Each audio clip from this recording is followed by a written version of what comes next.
this feels so good. I know. Well, you've got such a. I mean, number one, you're resting on the promises of God, but number two, this is. I mean, this really is dangerous. You do have a top grain leather Bible. That is. Yours is definitely. Mine is goat skin. It's not nearly as Mine plush. is too. Yours is goat skin. Yeah. Really? Okay. Either goat skin or calf skin. Yeah. Well, I think yours is like a top grain cut. Mine is much. Maybe mine's a full grain. I'm not sure which one's better. How's your leatherology? You preached on Stormology yesterday. How's the leatherology? It's good. Let's see, what is this?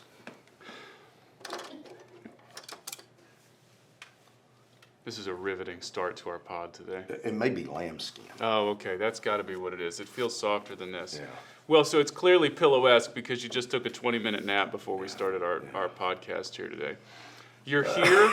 You're here with. I'm here. You're here with bells on. You got your lucky coffee cup. I recognize that one. And you're back from Israel, which I'm excited about that. I was just saying we were 15 hours in the year, at least, maybe 15 and a half. What do you do when you're on a flight like that? Are you a sleeper? You just sleep the whole time? No, I You're can studier? sleep. I slept going over, which was pretty phenomenal. I slept all through the night. And coming back, I've worked on Sunday morning sermon. I'm reading 2 different books. I'm reading A Short History of Europe by, I think his name is Simon Jenkins. Excellent book. And I'm reading Taking Paris by Duggard, which is an excellent book. Still with the European history. And you're doing this, of course, because your next PhD is going to be in European history. Yeah, that's what I'm going to do. That's coming up right after you It's finish. going to be in French. Right after French history. after you get done with becoming fluent in the German language. Yeah. I'm excited for those things you're reading. I texted you. I started reading that Christ-centered preaching. Yeah, that's a good book, isn't it? It is excellent. Yes, it is an excellent book. I can't wait to get back to it. I'm going to read some more of it later today. It's just so encouraging. Brian Chappell is really good. Really, really good. Yeah. Did you ever read his Christ-centered worship? Because I read that one first. No, I didn't. That's really helpful.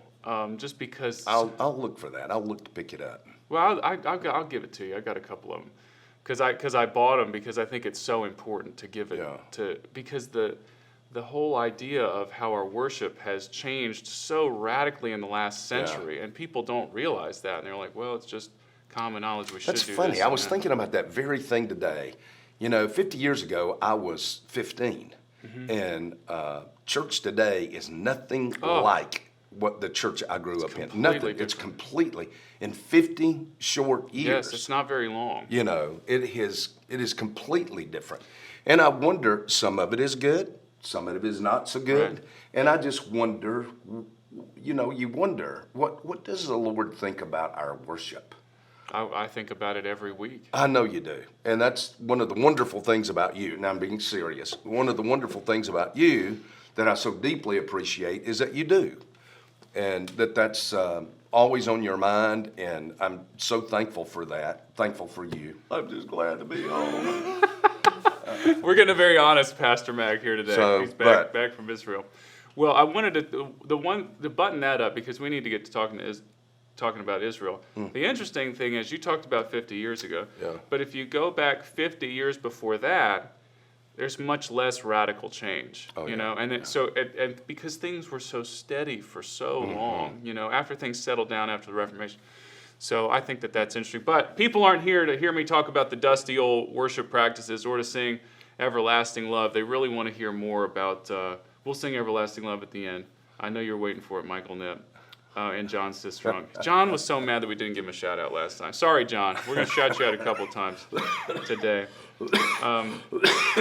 But Pastor's back, and I don't even know where to start. There was so much that... Okay, I tell you what. Let's see how jet lagged you are. I'm going to give you a multiple choice to see if you can remember what you preached on yesterday in the video. Yeah. Okay. Was it Exodus chapter 18? That's A. Yeah. Were you in the series? Was it Matthew chapter 14? Or was it the entire book of Song of Solomon? Which one of those It was the was entire book of Solomon. No, hey, the neatest thing to me, there's a restaurant that we eat in over there that's run by this older lady. And she's just so sweet and so kind. And she's got a son who got it in his mind he wanted to build a Jesus boat. Nobody has done this. I'm now, they shocked got the that nobody Jesus else boat in the museum there, Right, right there on the Sea of Galilee, where they found it. You know, there was a drought a number of years ago, and they saw these ribs of a boat sticking up. They went over there, it pulled up, and it was a fishing boat from 2,000 years ago. That's amazing. And so they put it in a museum, and it's pretty fascinating. Well, this guy has taken cedar and has built an actual copy of the boat. He's built 4 of them. He's into the 5th one right now. They don't seat that many.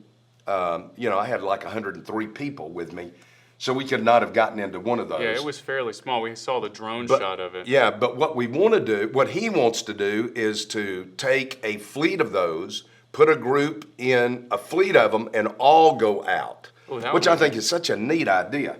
Well, the boat was small, and I had the opportunity to ask him questions about it listing. What did they do when they pulled up more fish? Yeah.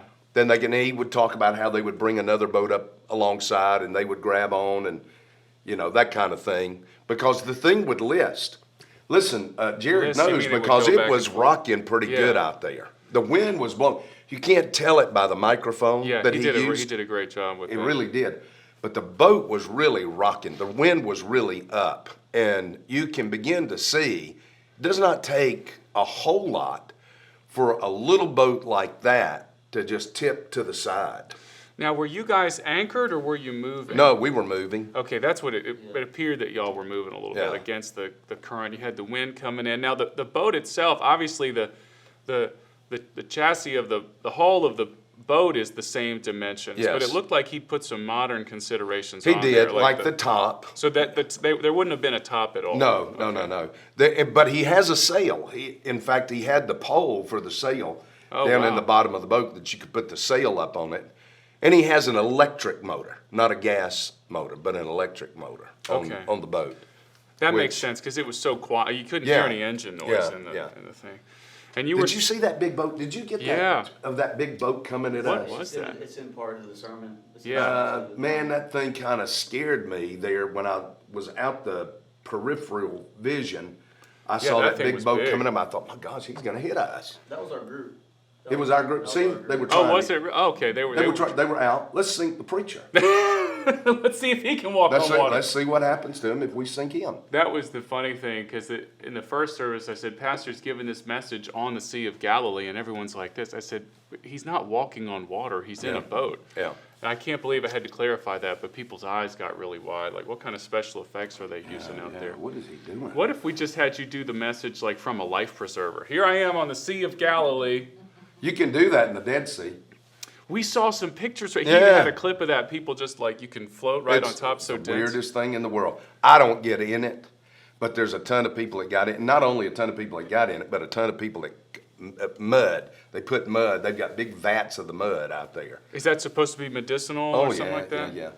People with eczema go there for a few weeks, and they'll do that, and they'll go away, really. I believe it. I can't say cured, but they'll go away from there clean.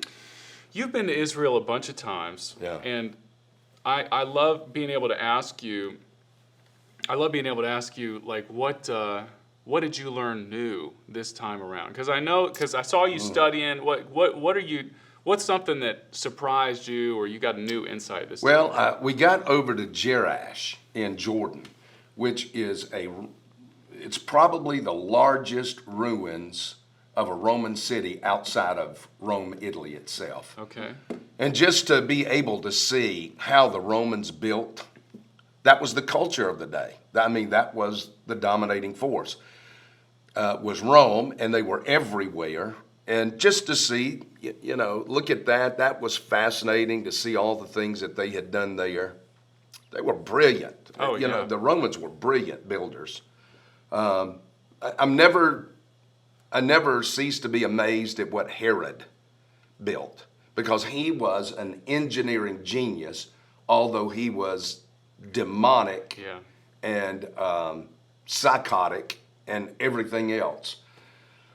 Killed his wife, killed one of his wives, killed 2 of his sons. Yeah, it's terrible, all the stuff. All the stuff that he did, and he died literally eaten by worms, just like his son would die eaten by worms in the amphitheater up at Caesarea Maritima. So isn't that weird? It is weird. You know, but anyway. So that's your interpretation of that? The eaten by worms is from within? It's like Yeah, it was. He was down. He was a man who was so sick and eaten up with venereal diseases. Now, I know this is not nice. Right, well, it is And the what it is. flies down in Jericho laid eggs in those Open sores. open sores. That's disgusting. And Wow. the worms ate down into him and then ate out. And that's how he died. That's terrifying. Yep. Wow, you are jet lagged if we're talking about stuff like I this. know, that's gross. I tell you, a great book to read on that is Bill O'Reilly's Killing Jesus. Oh, yeah, you've talked Because about that he before. opens with all of that. Just the So, yeah. history that's there. Yeah, and his body was eventually found. We really did not know where he was, his body. He died in Jericho. They took him back up to the Herodian and saw his sarcophagus for the first time. Really? Okay, Yeah. so there we go. They've got his sarcophagus there in the Hebrew Museum. Saw the sarcophagus of Caiaphas. Really? Yeah. They know they The have ossuary. Yes. It's so ornate, and his name is written on the thing, Caiaphas, who was, the son of da-da-da-da-da. Yeah. And it was so ornate, they knew from that.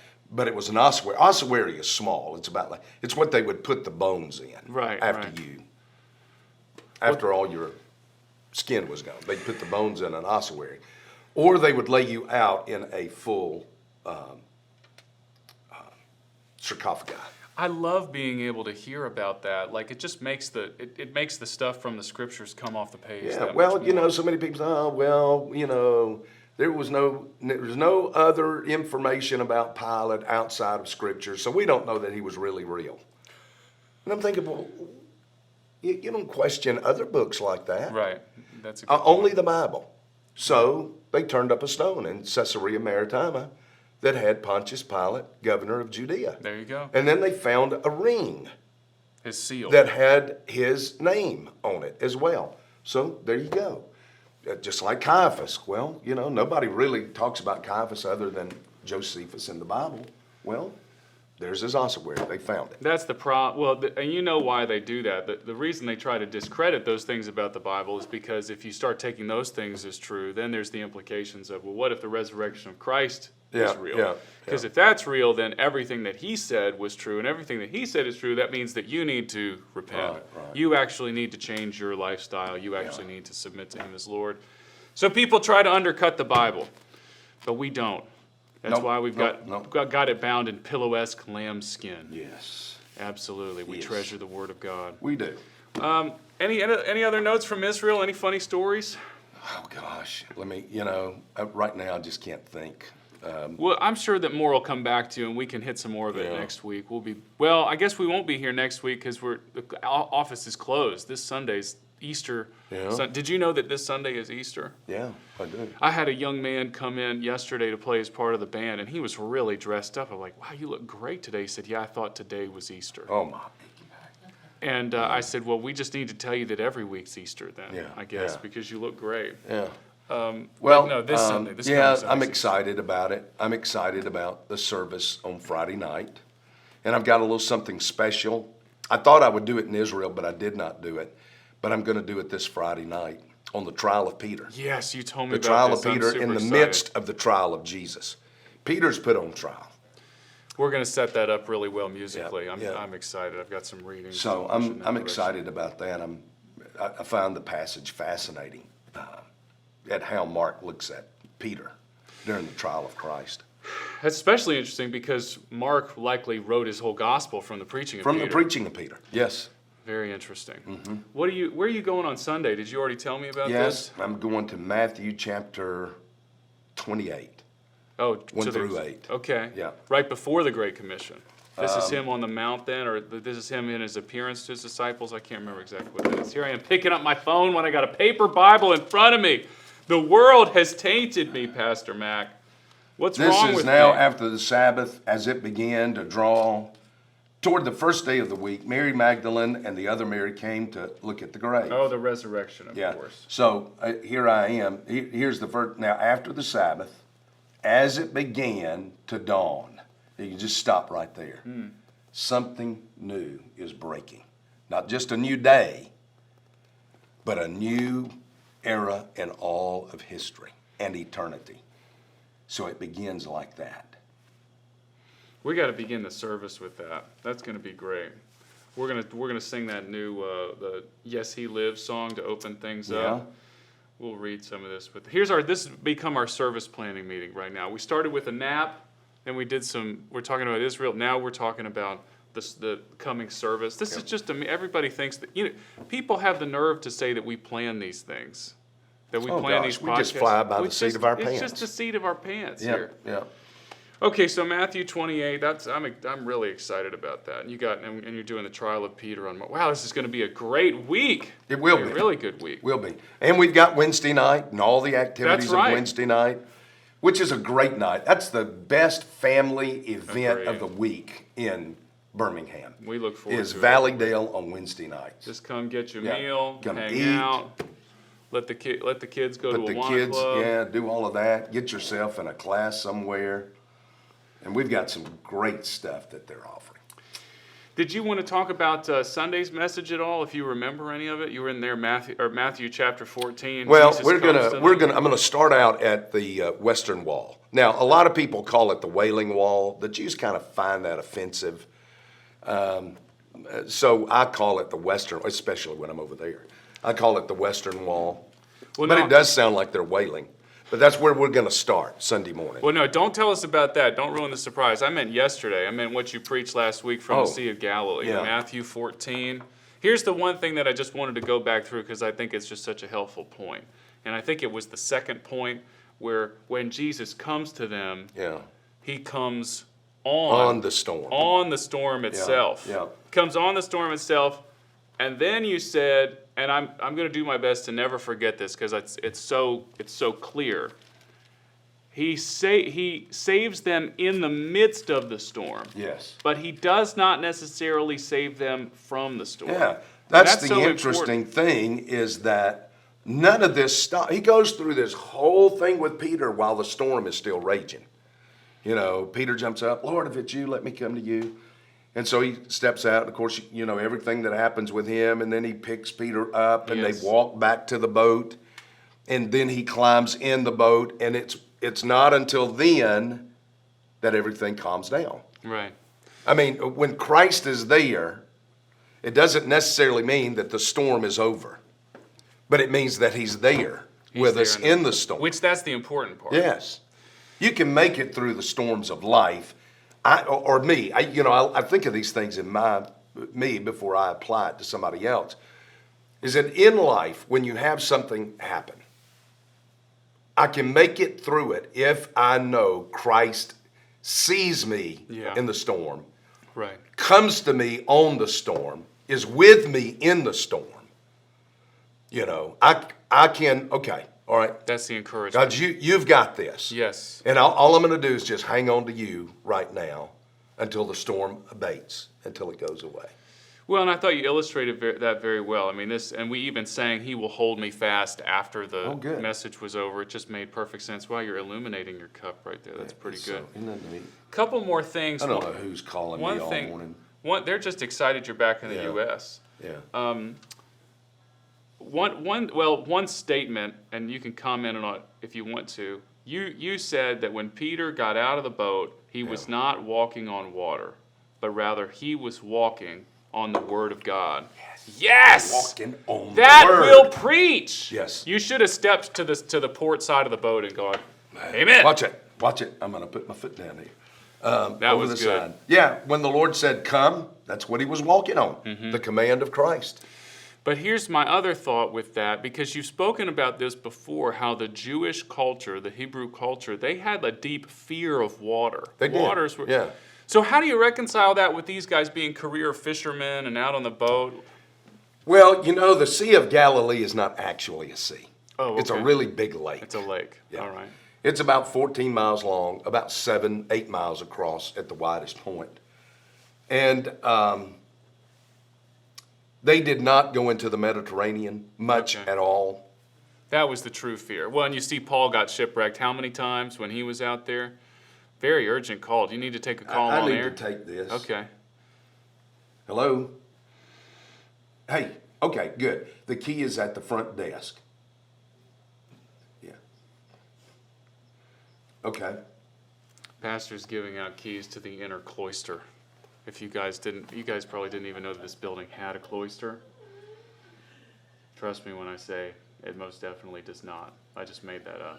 Sure. So, sure. But there That's are fine. keys available at the front. Good. Actually, shout out to Miss Jana, who's at the front desk. Does a great job helping people get where they need to Okay. go. This building I'll can be be up there in a a minute or labyrinth two. if you haven't, if you've never Okay. been here before. Bye-bye. I'm sorry. I had to take that because on my way, right before we left to go to Israel, I was driving over to Mississippi for a day of fishing.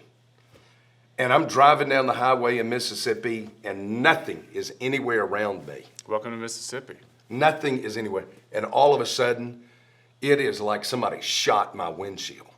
Oh, wow. It's the loudest, and it blew glass. I'm just amazed I didn't get glass in my eyes. It just blew glass inside the automobile. Oh, get out of here. It went actually through. Yeah. Was it a bird? What was it? No, Stone? I'm going to tell you something, Kirkwood. I think somebody shot. I think it was a shot. You know? You just can't trust people from Mississippi, I think is people the... keep trying to kill me. Yeah. You know, there they are on the boat. Trying to, let's sink the pastor. How did you trace it back to me? I mean, why are you blaming this on me? I don't know. It's just an easy thing to do. It's a fun thing to do. Well, you complimented me earlier, so you Yeah, just made up for I'm it just right there. joking. But I'm not so sure. It doesn't look like a rock. You know, I've had my windshield broken by rocks before. So you got people coming to replace the windshield? They're coming to replace, and Yeah. it's on a Jeep. Yeah. Which, you know, they act like this is the most difficult vehicle in It's a all Jeep of thing. You wouldn't automotive understand. history. Of course It has they no- act like that. It has no electric stuff in it. I've just got a plain They're old all Jeep. out. They're all out to get you, Pastor. Yeah, they are. That's- They are. I think that's the I'm main going to write a point. book About how people are out to get you. out to get me. Yeah. Well, they finally got you on the phone. Let me see if there's anything else talk about. You with never the know message. what's going to happen on this show. You never know. never- it's Don't really ever fun. miss an episode. You have no idea what's going to happen. I know. Well, who knows how many lost episodes that we have that are just like the Andy Griffith. Hey, did you see that? Isn't I it? saw it in Israel. They're going to bring back the 8 lost episodes of the second Did season. you look at the timestamp on that tweet? April 1st. They got you with an April Fool's joke, Pastor. I have been so excited. Just go back to sleep. Just go. I have been so excited. We should probably end there. I'm so sorry. I have been so excited. Did you see that I was too? trying my best to think of what are the episodes. I have seen everything. If you're a Christian out there and you're using April 1st as like your purge day for lying to everybody, shame on you. I'm tired of all the lies. Quit with all the lies. You hurt Pastor's feelings, whoever that was. You've given Pastor a cough just by all of your lies. You have lifted my hopes, and I've been dashed now on the rock of reality. That is so painful. There was something else I was going to ask you about, and I completely forgot. It must have been, I don't know what it was. Must have been the 4 or 5 phone calls we got in the middle of this. I'm sorry. Let me see. No, I'm just giving you a hard time. Well, Peter walking on the Word of God, loved that. Oh, this was the last thing. We need to finish it up with this. I finally remember what it was. So I watched the sermon video from Jared. Great job again, Jared. That's a tough environment to film, and he did a really good job. You should have seen this guy out there. He had a drone, Yeah. and the wind was blowing. I'm telling you, the wind was blowing like crazy. He takes that drone up into all this wind, Yeah, and you saw how small that boat was. yeah. He lands that crazy drone back inside that boat. Yeah. He says, oh, well, it dropped in. It didn't drop that far. He landed it almost on the bottom of that boat. I love it. Huh? Get it, flex on us. Man, I love it. I am Come on here. telling Come you. on here, Jared. In your jet lag glory, flex on us, man. I'm telling you. Yes. He did it. There it is. He yes. was the man. He was the man. We're all flexing. Flex on a Monday. So Jared did a great job on the video. It's already online. We had some Wi-Fi. Well, it wasn't Wi-Fi. So our internet was completely down, so we didn't stream the whole service. But the pastor's message is already there. And look at the timestamp on that message. This is what I was talking about. Only 19 minutes long. Pastor, did they turn you into a Methodist in Israel? No, I did not know how long I was going. I didn't want it to be long, and I had no notes or anything up there, and so I was just really going off. You were just and you did. It's a very helpful message. I just wanted to make fun of you a little bit for that. So you guys come on out Easter Sunday at here, First Methodist Valleydale Church, where our messages are no more than 17 minutes long. I taught the North Diocese of Florida Catholics. When? They called me in to teach them You're to preach. kidding me, No, really? Yes. And I got up, and they all said, "Hey, we watch you every Sunday, but we don't have but 15 minutes for a sermon." I said, 15 minutes for a sermon? I said, I can't clear my voice good in 15 minutes. But that was one of the... I had so much fun teaching them. Oh, yeah. They were so eager and so hungry to learn, and I just appreciated... It was an honor for me to be invited by them to come and teach their deacons how to preach. Can't even clear my throat in 15 minutes. No, I said, Lord, I got illustrations that long. I said that to the... and John Claxton's on the road. I hope that everything went well yesterday, John. He drums for us almost every Sunday. He couldn't be there. He had to go to a funeral. Jonathan? Oh, yeah. Yeah, Jonathan Claxton. So Emily McNutt stepped in, did an excellent job yesterday. But I called her Karen Carpenter. Just drumming back there? Yeah. I said, look, there's Karen Carpenter on She the just drums. brings so much energy and joy. I loved it. But at one point she asked me, she's like, how long should I wait for you to talk in this transition between songs? And I said the same thing you said. I was like, you better just cue it. Because I'm the son of a Southern Baptist pastor. I can't even introduce myself in 17 minutes. I will just go and go and go. And that's probably what this podcast would do if we didn't actually cut it off. But here we are at the end. We've reached our self-imposed limit. Yes. Easter Sunday schedule. The Easter Sunday schedule, 9 and 10. What is it, Joe? 9 and 10? 11. 9 and 11. 9 and 11. Going to have breakfast. Yep.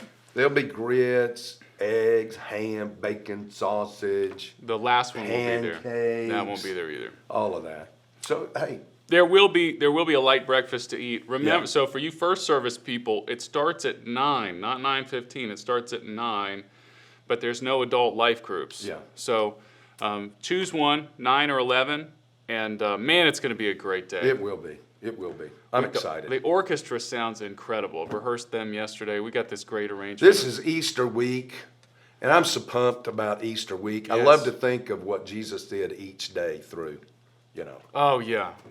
Well, one of these years, and we did it, it was like pre-COVID or something. I tried to do like a video series where we talked about each day. But I want you to do something like that one of these years. Maybe we can figure out how to have like a video service or Maybe a what we service could every do day. is maybe next year we could come on here every morning of Just do a Passion quick Week study? and do a quick study of that day. Oof, that would be super fun. Yeah, That would be great. Let's do it. Next year's going to be interesting because I was looking at it with Hannah Braswell this past week because she knows all the school schedules. And Holy Week is spring break week next year. Wow. So everybody's going to be cleared out. It's going to be really different. So we're going to have to think of some different things for next year. Just get your mind racing. Yep. This is what we do. It's almost like we plan these things. Yep. All right, we're done in here. Say goodbye, Y'all have Pastor. a good week. Goodbye, Pastor.